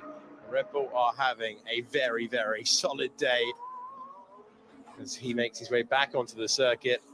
And he will have a healthy margin over his teammate with his final plan stop complete. And Max Verstappen, who has won 25 of the last 44 races, will be thinking about what he's going to say in Parc Fermé and standing on that top step of the podium, because there are no challengers who can get near him at the moment. But that is not the case further back in the field. As we line up now, just the 9 World Championship titles between Hamilton and Alonso. This gap that was at 1.8 seconds has come down to half a second. It's the first opportunity for Alonso, who was confident on the radio earlier on, and now you're seeing why with the fastest lap of the race. And you can bet that these two are going to be aggressive out there. The first dart out of the racing line for Alonso, who will now climb the hill and try and get past his old teammate and racing rival. It's going to be really tight. It's got DRS again. Hamilton's got to cover the inside, and he doesn't enough. Oh, to the inside goes Fernando Alonso. That famous message all those years ago. All the time you have to leave a space. And that was so close on the inside. Hamilton did leave a space. Alonso slithered to the inside, and he was very slow on the apex. And it's Alonso behind Hamilton. What a strange moment at turn 4. Was there actual contact there, or was that just Alonso lighting up the rears? Big battle between Alonso and Hamilton, but look at Sainz, he's only just a little bit in front. It could be an interesting phase of the race here. Inside to get back there. They're going again though. Fernando with the DRS. I think he enjoyed it so much the first time he wants to do it again. He's not going to make the move to 11, but the fact he's even forcing Hamilton to think about maybe drifting slightly to the inside of the road. You can see that Alonso is now toying with the man that he shared the McLaren team with, that battle for supremacy in 2007 that allowed in Kimi Räikkönen to take his one and only title. That's how long ago we're talking in Formula One, but memories are long in this sport, and sign me up for a few more laps of this. It's a great, great story between the pair of them. And now Alonso will try and finally complete the move. The oldest driver in the field, the next oldest directly ahead of him, 3 years younger, Lewis Hamilton, than 41-year-old Fernando Alonso, who's having a little bit of a waft to turn 1. It's interesting he decided to try and feint to the inside and then cover off back onto the race line. I don't think that really helped him this time, but DRS once again. Hamilton will really need to close down the inside if he gets close enough. Not this time.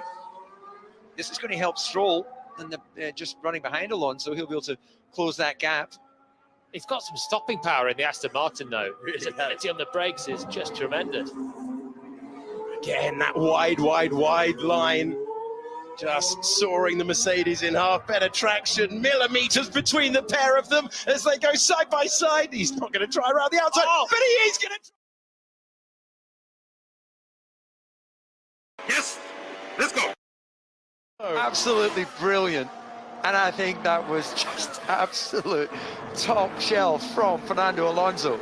Wow, what a sublime bit of racing action. He could put that car where he wanted it on that lap. Inside, feint, outside, right over the curves, get the traction. Just so much grip and confidence there. Yes, let's go.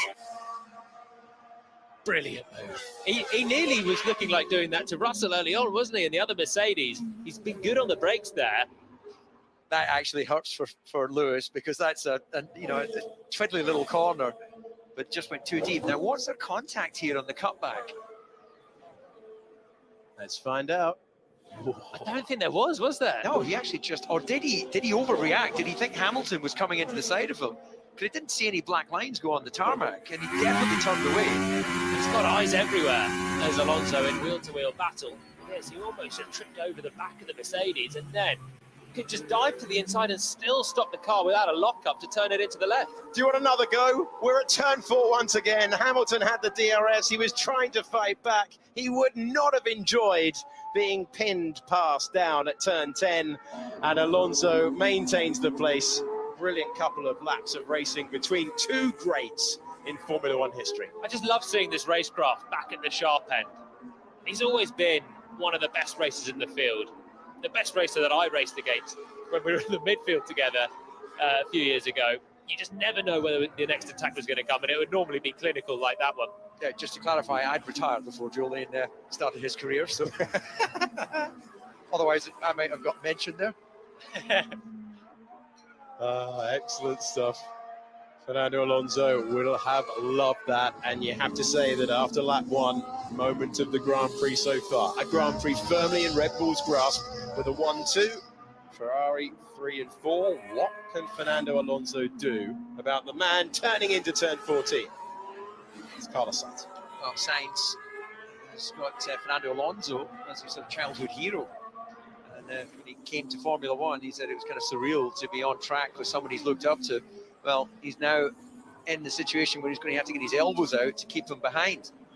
He's not looked particularly comfortable this weekend, Carlos. Had a tricky Friday, couldn't find the balance in the car, had a spin in FP1 as well, and he's going to be a little bit vulnerable. But Alonso's got Hamilton still to worry about at the moment. Hamilton's not given up, has he? So there's obviously a bit more pace in that car. In testing, in practice, since I don't Formula One, I've been doing these things. Why penalty now? Yeah, it's very frustrating. Let's stick with it. Come on. In testing, in practice, since I don't Formula One, I've been doing these things. Why penalty now? Yeah, it's very frustrating. Let's stick with it. Come on. Massive problems for Leclerc. Massive problems for Leclerc. Virtual safety car. Will we get a full safety car? Will we get a full safety car? Pause the commentary there for a minute. Will we get a full safety car? We need one in this race. Let's be honest. Hopefully, we'll get one. Leclerc looks like he's out of the race. It's the only retirement from the Grand Prix so far. No! But as I complete that sentence, Charles Leclerc is coming to a stop. Oh, come on. What happened, guys? No power. More problems for Ferrari again. Charles Leclerc retires from the reliability. opening Grand Prix of the year. 2 retirements now. Ferrari's reliability problems strike once again. And it's not the start the Monegasque driver wanted. It's not the start that Fred Vasseur wanted. And it now means that Sainz and Alonso will scrap over the final podium place. And, Prince Albert of Monaco is here in attendance this weekend. So his one sole Monegasque driver has just gone out. Virtual safety car, and actually Leclerc's pulled over in a very responsible place there. The marshals can just push that one back, so we won't have a full safety car, I don't think. But this is terrible news for Ferrari. Let's listen in. Yeah, it's just shut off, hasn't it? That's just a total system failure. Yeah, it's just gone. And this was an area of such weakness last year. Ferrari were pinning their hopes on being able to turn up the power unit, extract more performance because the reliability would be better, and it's conked out in the very first race. Yeah, he still had hydraulic pressure. Could he manage to go down the gearbox? But there was just no response to actual throttle application, and the disappointment for us all, not just Charles. The faces down there tell the story. Real frustration. Ferrari felt that they had taken a step forward in this problem area. They'd made changes in the strategic department. They've tried to turn things around. Red Bull have the fastest car in Formula One, and this year it is Ferrari failing to find the flag with Charles Leclerc. They changed the battery in in Leclerc's Ferrari earlier today, and the red light was flashing above the cockpit as well on the roll hoops. I wonder if that's the cause of the problem there. Standing by in the pit lane, Sergio Perez is going past. Max Verstappen's already up the road. So Red Bull was standing by with soft tyres. They've not taken that up. And the reason they've not taken that up is the virtual safety car is now ending. And Alonso will be straight onto the back of Carlos Sainz. You can guarantee that. Poor Charles Leclerc. He had the podium in his grasp easily. He's driven so well, hasn't he? He's been ahead of Sainz this weekend. He loves this place. He's always had good results here, but the car's just let him down.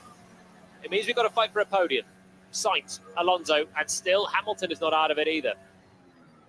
Yeah, Hamilton's still within DRS. You've got to react to the virtual safety car being withdrawn. Remember George Russell and Sergio Perez in the Castellet last year helped Russell gain a position on that day, reacting to it, while Hamilton's managed to stay very, very close in terms of DRS. Sainz, Alonso, Hamilton, Stroll up to 6th place with the injury. Russell, Bottas, Albon in 9th. That would match his personal best from last season if he's able to stay in that position. And Gasly is pinched right up behind him, very tight. They're all past the commentary box. There's meters between them. We're not showing you that on track at the moment, but I can tell you they're fighting over 9th. Albon and Gasly at this moment in time on lap 42 of 57. And I told you, here we go. Gasly finds his way by. So Gasly goes from the back of the field to 9th in the Grand Prix, and he's not the only one scrapping. Look at this gaggle. 15 laps to go. They're all over the road. De Vries leading Tsunoda, and Zhou Guanyu is in the mix as well. Yuki Tsunoda gets ahead of his teammate. One man starting his first full season, the other one starting season 3, and Zhou Guanyu trying to follow through and trying to get past the Dutchman, but unable to do so.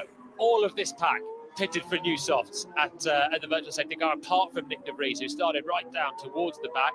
And now he's going to be, I think, punished by Zhou in the Alfa Romeo on those soft red boots as well.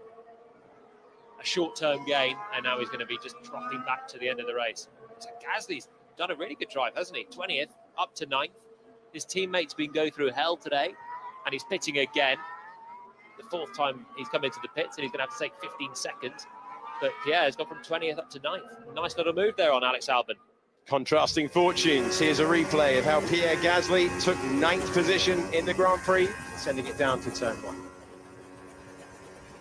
Much of a speed gain with DRS, but plenty on the brakes. It's old-fashioned. Love a move on the brakes, and he swept all the way around the outside as well. You don't see too many of them. Usually the driver covers the inside, and then you're looking at a scrap down towards turn 4, but I think Albon was so preoccupied with cleaning up the exit of turn 2 that retiring. He's actually climbing out the Gasly car. just swept all the way through. We will see Esteban Ocon in Jeddah. He's the 3rd retirement from the Grand Prix, and he will reboot his season there. Now, can I interest you in a podium battle between Sainz trying to rescue something for Ferrari, Alonso, and Hamilton desperately trying to stay with the pair of them? Very much so. Here we go, yes, then. please. I have great news about the next couple of laps. This race that was tinkling along, it's 9 seconds between the Red Bulls out front. They're in a different postcode to this battle today, but we should get some fireworks before we're going to review Yuki Tsunoda on the fresh soft tyres in a brawl with Zhou Guanyu and his teammate as they climb the hill. His teammate's defensive Zhou allowed Yuki to sweep past both of them, and they went very, very close. The AlphaTauri's up here, and Tsunoda took the place. Alonso is a second a lap quicker than Sainz. Now he's turned up the wick, and they're together. Interesting, I was talking to a Japanese journalist, and I was saying, well, you know, Formula One in Japan must be pretty popular right now. And he went, actually, no, it's in a decline, which is really surprising, given that you've got Tsunoda there, you've got Honda have won the World Championship, but maybe they're just a little bit slower to pick up on the Netflix effect. Yeah, strange one. Yuki on for, if he can improve past Albon, it's going to keep that point scoring run going. Try to protect position. If I push to defend, I might not make it to the end. But okay. Done that to Lewis. That would help you because you'd be more aware. There's no way that Hamilton thought that move was coming. It's so out of the blue to do that in Formula One. Yeah. No, it was a brilliant move, and it just shows not only is Fernando still fast, he's still hungry, he's still got the racing spirit. Try to protect position. If I push to defend, I might not make it to the end. But okay. There's no pressure from behind. Just taking it home. Message, but not a message he would want to impart to the team. So he's trying to look after the tyres. Talking about the Ferrari degradation before the Grand Prix. We knew the Aston Martin would be able to attack more with their Pirellis, and a little bit of a correction through that final quarter for Carlos Sainz. He has a really tough task ahead of him, and Alonso will need no motivation. He said yesterday that to be fighting the Mercedes and the Ferrari was unreal, but he is, and with the demise of Charles Leclerc, Fernando Alonso's maximum, he knew at the start of the day, was going to be a place on the podium. When his teammate hit him at this corner, he would have thought that it was falling away from him, but what sort of traction has he got now? Oh, he's getting into the back of his rival. As they go down there, credit to Carlos Sainz. I tell you, we not only learned it's a fast car, we've learned it's a strong car because we had his teammate whack him as he... Yeah, it's a great timing with the Red Bull now as well. Yeah, copy that. Not the luckiest day, but keep going. You're doing good. It's going to mean that they're basically parked up as they apply the power now, and Alonso gets a little bit of slipstream and he's making the move. Sainz is nearly driving him off the road, but Fernando Alonso is onto the podium once again in Formula One. What a debut he is having with Aston Martin. I've been holding my breath for half a lap. Wow, so close. They had wheel-to-wheel contact. I thought we were almost going to have a launch again on that back straight. Fernando pushed the slipstream as tight as he could to get the slipstream with the DRS to the inside at 11. Finally, he's through. The Aston Martin car is so strong. It's really good on the brakes, but how is he still driving it in a straight line? Yeah. How is he still pointing with all four wheels together? Yeah, well, if they're struggling on weight, they can definitely take some plies out of the front wing because it doesn't need to be that strong. Now Sainz is going to try and keep Hamilton behind, so the preview problem with the degradation of the Pirelli tyres has come true for Ferrari.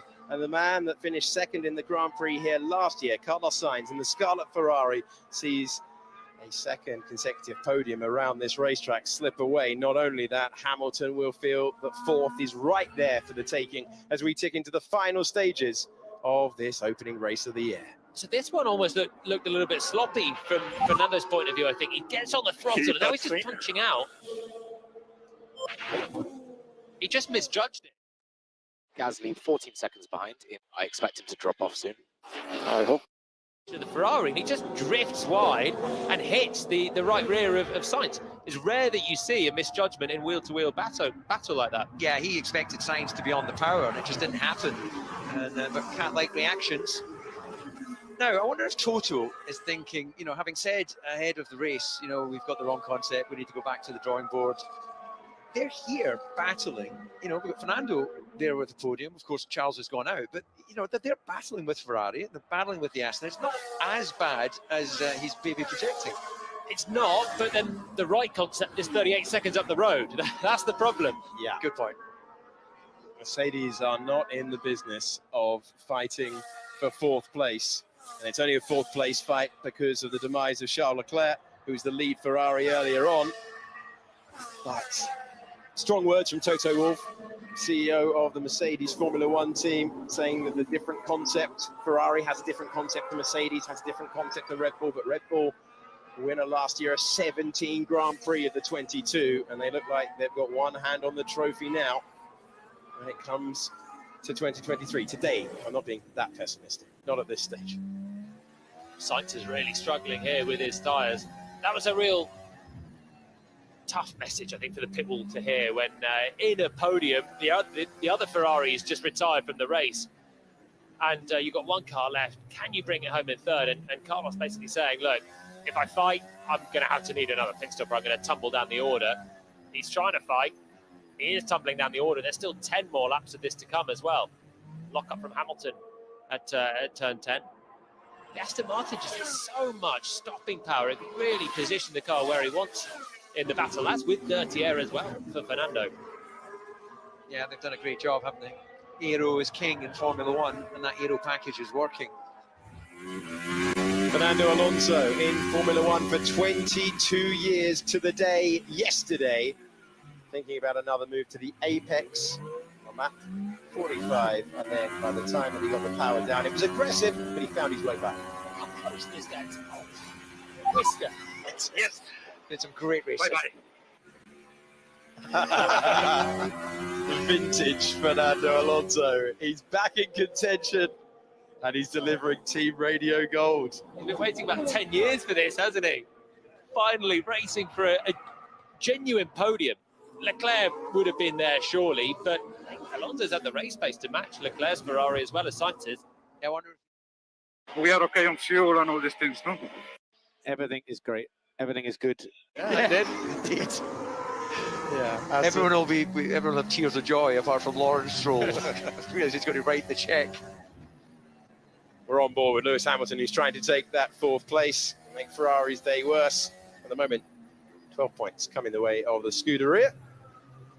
They were hoping for more. Red Bull, 25 with the 18, pole position yesterday. Gasly's got hold of the fastest at that point. Don't think so much. Yeah, checking, focus on the race. Not bouncing again. It's not making a return, is it? I thought we were done with that. Just small oscillations for both Sainz and Hamilton on the back straight. Stroll's catching them at a second a lap as well. So Stroll might join these two. Forget Norris in the background, he's a lap down, but probably having fun, at least trying to match a Ferrari and a Mercedes in that McLaren. You see Norris having benefited from a 4th pit stop, running quicker actually than Hamilton and Sainz ahead of him, those fresher tyres. You can just see him there, he's a lap down, but feeling like he's in the main race. It's a shame for Lando Norris, phenomenally talented driver at the start of his 5th Formula One season, and he's peeling off into the pits. Okay, so 5th pit stop. Well, they're just in a testing program, aren't Yeah. they? I think he couldn't extract much of the car when you're waiting to try and unlap yourself. So take a pit stop, maybe make a change and see what happens. It's just a test session for McLaren now. That's a very slow stop, just looking out of our commentary box window. Yeah, They're having to repressurize every time, aren't they? They're plugging something in and You've got an repressurizing. air leak, a small air leak maybe on the yeah, we saw it earlier on with a really long stop, which really confirms that it's just a testing session now. So Norris, the last of the cars, still running, but gathering data for the McLaren team, who will lick their wounds and try and regroup. I think it's quite interesting. I'm not quite sure the tyre life between these two, but Julian's just about to get that information, or Alex? One of us will. One of us is going to get that for me. And 17 laps of Carlos Sainz. Hamilton's done 18 laps. They're both on hard tyres. Right, so pretty similar on tyre life, and it's kind of telling us that they're kind of similar on race pace. Hamilton, got on the back of him, but then hasn't really been able to do much since then. It looks like he's sort of shot his bolt. And Alonso came and went. He's now 5 seconds up the road of these two. So remember, Fernando got that whack from Stroll at the start, fell behind both Mercedes, and has clean past. I'm on level 7, avoiding all the curves. Just let me know if the situation changes behind. Alonso do. I'm on level 7, avoiding all the curves. Just let me know if the situation changes behind. I wonder if that's his own personal level, personal rating, or have they come up with that as a team? I've not heard of that expression myself. I've never heard of level 7. I'm sure Level it means he's 42. chilling out. Good He's back. chilling out. Yeah, he's definitely saying, right, I'm going to stroke it home, but let me know if Hamilton gets past Sainz. Black and white flag for Nico Hülkenberg on his return to a full-time Formula One drive. That's a track limit. Goes over again. 5-second penalty, but their day's already ruined down there. You can see the Haas cars are 15th and 16th. A sharp contrast to last year when Kevin Magnussen was taking an extraordinary 5th place finish after the late demise of the Red Bulls. And Mick Schumacher, now the reserve driver of Mercedes, looking on.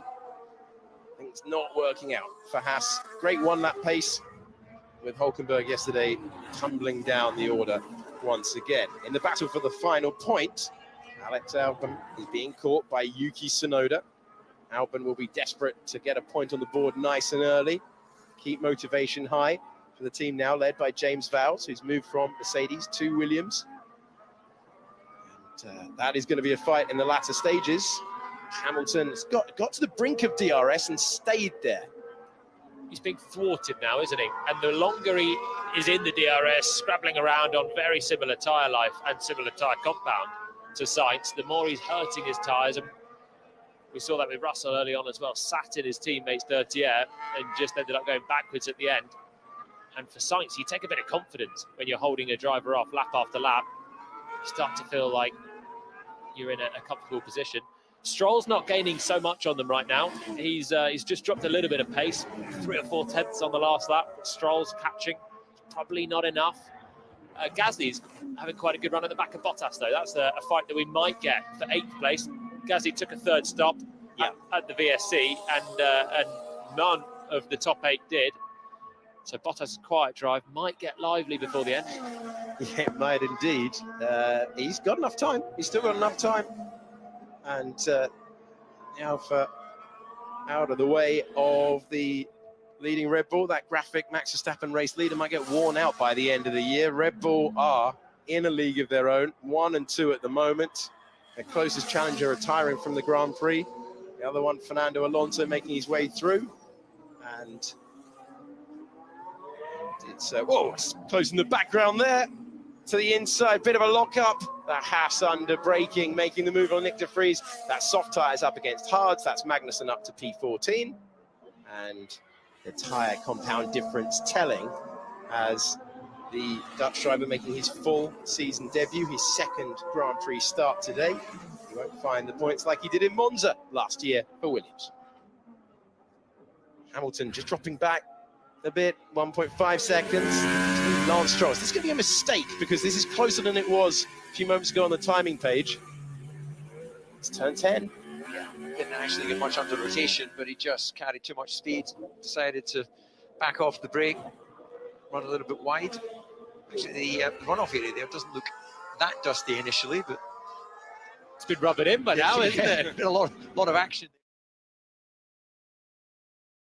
This is a lovely cut, right?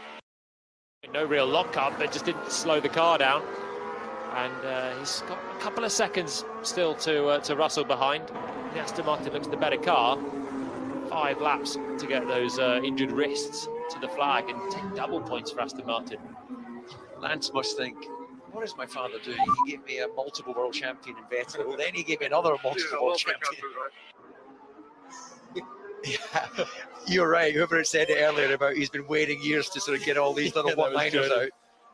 He's been storing them up, hasn't he? Well, with some of the career moves, it's not always worked out this well for Fernando Alonso. The reboot of McLaren Honda, nothing short of a motor racing disaster for the team. Real disappointment. Having to hustle the car to Q3 at best sometimes. Becoming meme material when he was in the deck chair one year in Budapest. Finally, his phenomenal talent is at the right end of a Formula One grid. Yeah, this is the last roll of the dice in his career terms, isn't it? And it seems like he might have really aced his decision. Running round quite comfortably, doing exactly the same lap time as our race leader Verstappen. I don't doubt Verstappen could up the pace a little bit, but comfortably the 2nd quickest car on track right now. If he finishes like this, he'll almost be pleased that Lance gave him a bit of a tap on the first lap, because it's given him some more racing action, hasn't it? He's had some racing to do. 3 good overtakes, 2 of them in some of the most balmy fashion that we've seen around this circuit, into turn 10, through turn 10 into turn 11. You don't see a lot of it like that, but he's really, really enjoyed his day. I think if he had been ahead of those guys to start, if he'd have been with the Ferraris, he might have just disappeared. The Aston Martin race pace is real. So the Red Bulls 1 and 2, Alonso comfortably heading to his 99th career podium. He had one in 2021 in Qatar. Before that, it was a long, long wait before, with the career moves not working out. And his ability behind the wheel being relegated to the lower part of the field, but the oldest driver of the field heading to a Formula One podium. Hamilton's attempt to get past Sainz has stalled, and he's now 2 seconds back, which is why we're looking at this. The battle for the point 10th place will give you Tsunoda, challenged by his team boss, Franz Tost, to get into Q3 this year, to get into the points this year. It's a battle for supremacy with the rookie, Nick de Vries, 28 years old, a Formula 2 champion, Formula E champion, but still a rookie in Formula 1, and Tsunoda has... Car won't turn it. Copy that, Lance. Copy that, Lance. We need to brake earlier. We can't push the front like that. Lock up is not going to work. Has to, he will hope, repel the AlphaTauri in the remaining laps. Hulkenberg is under investigation for multiple track limits. Got the black and white flag, so expect a 5-second penalty coming his way. be too bothered about that. 16th, started in 10th, had a front wing change early on, and is just been getting some mileage under his belt. This is an important fight between Williams and AlphaTauri. Every point counts for the teams further back. Taking advantage of Leclerc not finishing, McLaren not having much form, Ocon having a day to forget, and they've got themselves into this battle for 10th. Whoever gets the point could be precious come the end of the season. Confirmation that Hulkenberg did get a 5-second penalty for exceeding track limits. The lock up for Yuki Tsunoda. It's going to cost him momentum with 3 laps of the Grand Prix to go. Yeah, this is the battle over the final point. Points mean prizes, quite literally, for these teams. So, does Albon have enough in those tyres?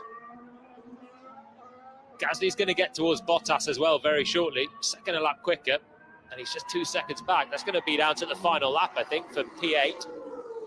Russell keeping Stroll on his toes, but probably not making enough inroads just yet. We're back to the front with Max Verstappen, the Dutch driver, got the launch off the line that he wanted, and everyone knew at that point that it was going to be very likely he was able to convert it. Testing is one thing. Lando, we've had our 3rd strike, track limits turn 7. We must not get any more. Last year, it's going to be a different result. Will Lance catch them? Lance is 4 seconds back from Hamilton. So I think it's tough with 3 to go at the end of this one. Copy. Still amazing. Yeah, exactly. Alonso's done reviewing his car, his race, he's now onto his teammate. I could never do team radio like that until I crossed the checker flag. He's just got so much capacity. He just has that ability, like all the great champions, to be in the moment and be thinking ahead. And I mean, in terms of also counting your chickens a little bit, just saying what a great day you've had. It's been a pleasure. His head is in podium land, isn't it, right now? Yes. Yeah. I wanted to lock it in before I started saying what a great day I've had and everything else. I don't want to preempt things too much. Holding the checkered flag, ready to welcome home the Red Bull pair and Fernando Alonso. Zhou Guanyu in the pits for Alfa Romeo. As we focus on Max Verstappen going through, it will be, if he completes the remaining laps in front of him, his first win in Bahrain, his first win in a season opener. Red Bull taking victory at this race for the first time since 2013. They have never won this race when it was a night race or in the turbo hybrid era. Both started in 2014, but Red Bull are the team to beat, and then some. McLaren coming out for yet another pit stop and recharge of the air bottle. And we're focusing on Gasly's progress, trying to catch 8th place Bottas. Bottas, who went through a long run last year, 10 races in a row without scoring a point. He got the majority of his haul at the start of the year. Looks like he's going to do so again. What tire are these? They don't feel so much grip. Soft tires, 1 lap out. 14, 15, pretty simple. And he will begin. He's 57th, and last tour, the final 3.3 miles between him and victory. Verstappen onto his final lap. The pace of the Red Bull has been confirmed as mighty. Adrian Newey has overseen another winning car design, 3 decades of success in Formula One, and Christian Horner is going to have to get used to winning the season opener for the first time in a while. Red Bull have only done that once before in team history. What I find really impressive with Adrian, we went on a little motorbike trip a couple of weeks ago, and just hanging out with him, his motivation is still as it was when I first worked with him at Williams. He's relentless. You'd think they'd be planning, sailing trips or lying on a beach, but he just loves seeing aero. And my word, is it effective in this era. It has been a stunning drive. The pace confirmed for Max Verstappen. He's got everything right, Jolien. You wonder how hard he's had to push today. That's the extra concern. No one's tested him. He's had a 10-second gap to either Charles Leclerc or Checo behind from so early on. Has he been cruising? Has he been testing himself? That's what the rest of the rivals are going to have to work out. This is the driver that set the all-time win record last year in Formula One with 15. How many might he achieve this year? In 2021, Verstappen came into his first title fight with 10 career wins in 6 seasons. 2 years later, he's heading to victory number 36. Max Verstappen dominates the Bahrain Grand Prix and takes victory at the season opener of 2023 with a superb drive to lead home a Red Bull 1-2. They are the class of the field. They will take some beating this year. That has got to be a satisfying feeling for the Constructors' Champions of the world. Absolutely fantastic start to the season. And as I'm looking at our timing screens here, I've got an eye on that battle for the final point. Albon still has it, but will Tsunoda go all in? Please welcome back to the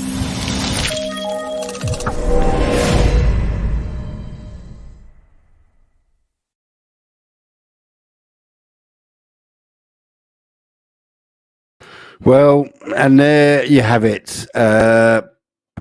It has to be said. I'm not just going to say it how it is.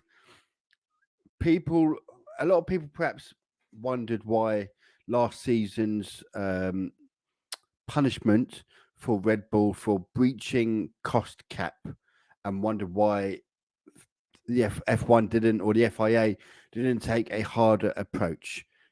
And the results are right here. That is why F1 and why FIA needed to do something about breaking cost cap breaches.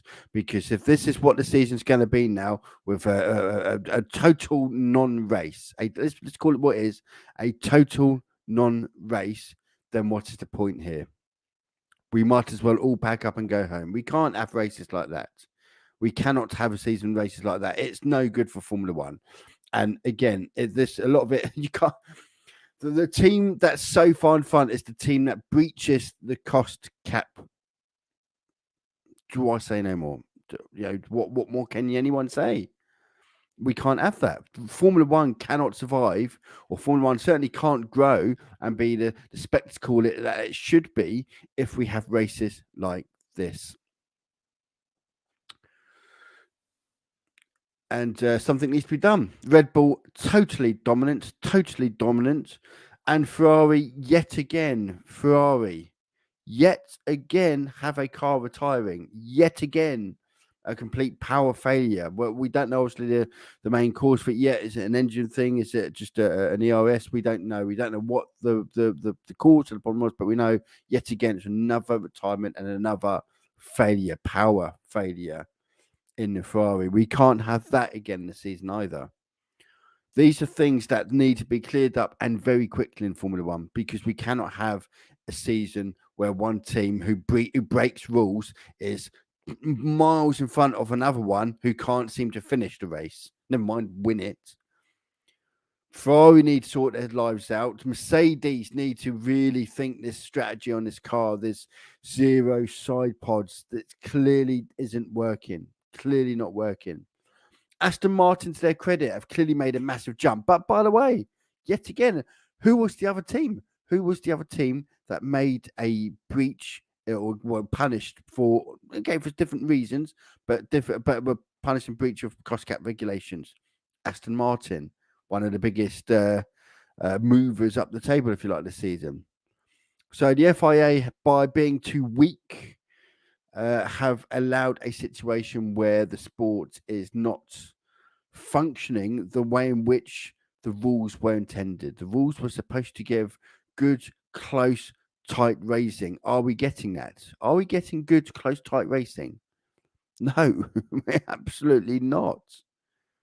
We're not getting tight racing. Look at the gaps between these cars at times. At one point, you had Verstappen, who was 20 seconds in front. Then you had Perez, who was another 10 seconds in front of Leclerc, who was 5-10 seconds in front of Sainz, who was 5-10 seconds in front of Hamilton. You know, that's not racing. We can't have a season like this.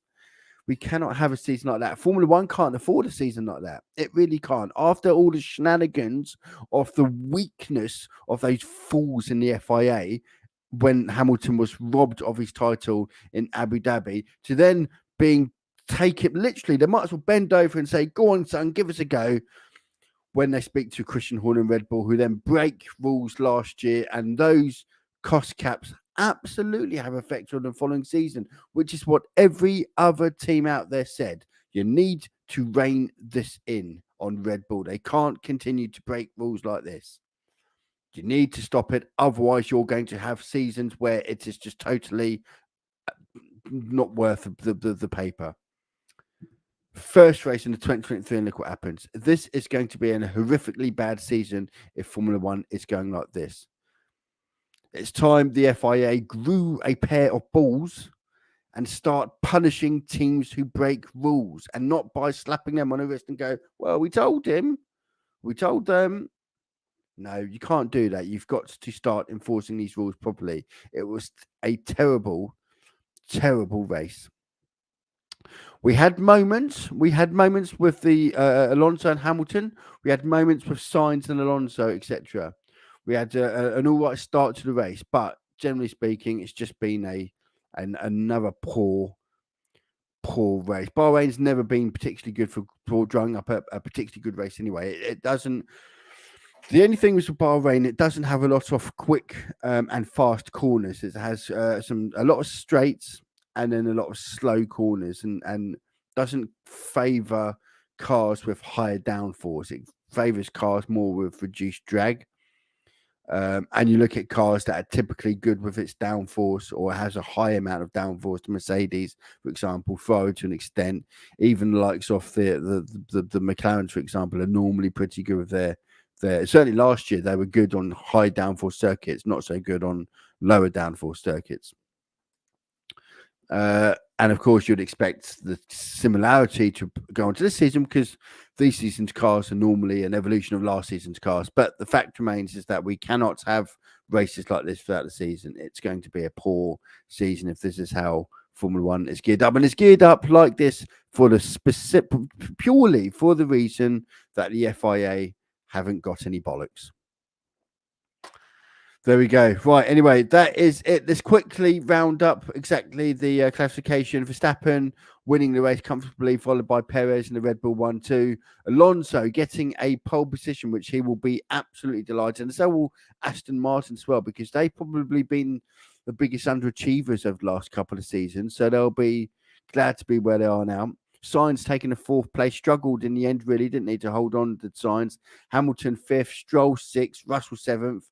Bottas 8th, Gasly, driver of the day, arguably, started in last place, plumb last after his incident in Q3 yesterday. In Q1, sorry, and managed to get 9th, take points. Oh, Alex Albon in the Williams getting a point in 10th. And that makes up all your points totals. So another, just on a quick note before I finish off the McLarens again, one retiring and another one who was just, Norris, I feel sorry for Norris, but the only thing we can hope with McLaren is that Norris staying in the race and being a good sport instead of saying, look, I'm not carrying on out there. What's the point? Whilst he was plumb last and he'd done about 5 different pit stops, and 5 or 6 pit stops, he was obviously in a testing session. They obviously gave up in the race early on and said, look, we need to do some testing. And he went out and he was actually the only driver to try medium tyres, for example. He tried softs, he tried mediums, he tried hard. So clearly they've done some testing, and perhaps the not staying out and doing some good data and getting some good data and doing some testing might just give McLaren something to hold on to next race. The next race is Saudi Arabia in a couple of weeks' time. Completely different characteristics, by the way, to here. Hopefully we'll get a better race, but there'll be a lot of talk about how Formula One cannot continue on this path like this, and it's got to start reining in this spending when teams are breaching rules, because this is the outcome. When you spend more money than your opponents, this is the outcome. And it's exactly why the cap was bought in the first place. It defies the object, or defeats the very existence of what you bought the all in for if you're not going to act on it. So we'll have to see. Anyway, I hope you all have enjoyed this race. I enjoyed streaming as always, and I'll see you all again before then as well. I'll also be back during the week with some news as and when it comes in. But until then, take care, and I'll see you all again soon.